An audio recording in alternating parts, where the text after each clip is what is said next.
మెదక్లో జిల్లా కేంద్రం ఇది మెదక్ జిల్లా వాసుల చిరకాల కళ. ఇప్పుడది నెరవేరింది. కేసీఆర్ గారి సంకల్పంతో డిప్యూటీ స్పీకర్ పద్మా దేవేందర్ రెడ్డి కృషితో ఇది సాకారమైంది. జిల్లా కేంద్రం ఏర్పాటు పట్ల సంతోషం ఉందంటున్న స్పీకర్ పద్మా దేవేందర్ రెడ్డితో మా ప్రతినిధి శర్మ ఫేస్ టు ఫేస్.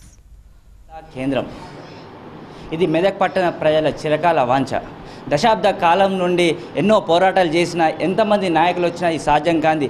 కేవలం తెలంగాణ ప్రభుత్వం రాగానే కేసీఆర్ అధ్యక్షతన జిల్లా కేంద్రాన్ని ప్రకటించడం జరిగింది. అంతేకాదు జిల్లా కేంద్రం కోసం ప్రస్తుతం ఉన్న డిప్యూటీ స్పీకర్ ఎంతో కృషి చేశారు. ఇప్పుడు మనతో ఉన్నారు డిప్యూటీ స్పీకర్ పద్మా దేవేందర్ రెడ్డి గారు మనతో ఉన్నారు. వారిని కొన్ని విషయాలు తెలుసుకునే ప్రయత్నం చేద్దాం. చెప్పండి మేడం, మరి ఇప్పుడు జిల్లా కేంద్రం మెదక్ పట్టణం, అట్లా మీరు ఎలా ఫీల్ అవుతున్నారు? చాలా సంతోషంగా ఉంది. తెలంగాణ రాష్ట్ర ప్రభుత్వం వచ్చిన తర్వాత చిన్న జిల్లాల పరిపాలన సౌలభ్యంగా ఉంటుంది, చిన్న జిల్లాలు చేసుకోవాలని చెప్పి గౌరవ ముఖ్యమంత్రి గారి ఆలోచన. మరి మెదక్ అయితే ఒక ప్రత్యేకత ఉంది, గతంలో కూడా ఒక చరిత్ర ఉంది, ఒక సుబాగా వెలుగొందింది. ఆ సమయంలో మరి మెదక్ జిల్లా పేరు మీద ఉన్నప్పటికీ కూడా హెడ్ క్వార్టర్ సంగారెడ్డిలో ఉండడం వల్ల మెదక్ జిల్లా ప్రాంత వాసులకు కానీ ఇక్కడ ఎటువంటి అభివృద్ధికి నోచుకోలేదు. మరి తెలంగాణ రాష్ట్రం ఏర్పడే సందర్భంలో తెలంగాణ రాష్ట్ర ప్రభుత్వం వచ్చే ఎన్నికల సమయంలో గౌరవ ముఖ్యమంత్రి గారు ఇక్కడికి వచ్చినప్పుడు మెదక్ జిల్లాను చేస్తానని కూడా హామీ ఇవ్వడం జరిగింది. గతంలో ఇందిరాగాంధీ ప్రధానమంత్రిగా నిర్వహించిన ఈ ప్రాంతము, ప్రాతినిధ్యం వహించిన ఈ ప్రాంతము హామీలకే పరిమితమైంది తప్ప ఎక్కడ కూడా ఎవరు నెరవేర్చలేదు. అలాంటిది గౌరవ ముఖ్యమంత్రి గారు ఎన్నికల్లో హామీ ఇవ్వడమే కాకుండా 2.5 సంవత్సరంలోనే ఆ కళను సాకారం చేసిండ్రు. ఇక్కడ ప్రజల చిరకాల వాంఛ నెరవేర్చిండ్రు. ఇక్కడ ప్రాంత ప్రజల యొక్క ఆకాంక్ష ముఖ్యమంత్రి గారికి తెలుసు కాబట్టి ఈరోజు గౌరవ ముఖ్యమంత్రి గారు కేసీఆర్ గారు ఉన్నారు కాబట్టి తెలంగాణ ఉద్యమ సాధనలో తెలంగాణ జిల్లా చేయడంలో కూడా వారి కృషి ఎంతో ఉంది.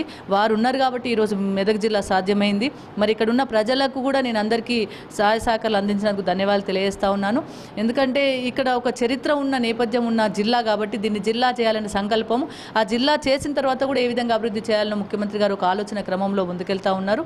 కాబట్టి నేను ఒక్కటే విషయం చెప్పదలుచుకున్నా, ఎన్ని పదవులు వచ్చినా కానీ ఇటువంటి తృప్తి ఉండదు. తెలంగాణ రాష్ట్ర సాధనలో ఒక చిన్న పాత్ర పోషించి తెలంగాణ రాష్ట్ర సాధనలో కూడా మమేకమైనాం. అంతేకాకుండా ఈ నియోజకవర్గ ప్రజలు నన్ను గెలిపించినందుకు, నన్ను ఆశీర్వదించినందుకు, నన్ను అసెంబ్లీకి పంపించినందుకు, ఇక్కడున్న ప్రజల ఆకాంక్ష నెరవేర్చడం వల్ల నా జన్మ సార్థకత వచ్చింది, నా రాజకీయంగా కూడా నాకు సార్థకత వచ్చింది.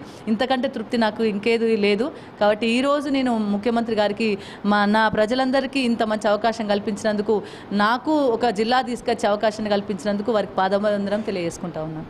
మొత్తానికి ఇది అయితే మొత్తానికి నాకు ఎంత చేసినప్పుడు కూడా నాకు తృప్తి కలగలేదు. కానీ మెదక్ జిల్లా కేంద్రం ప్రకటించగానే నాకు ఎంతో సంతృప్తి ఉంది. నాకు ఇంకా ఎలాంటి పదవులు కూడా నాకు లేదు, అన్ని నిడాభరంగా ఇక్కడ పద్మా దేవేందర్ రెడ్డి సార్. ఇది ఇక్కడ పరిస్థితి. వీడియో గీర్తో నారా శర్మ, భారత్ టుడే.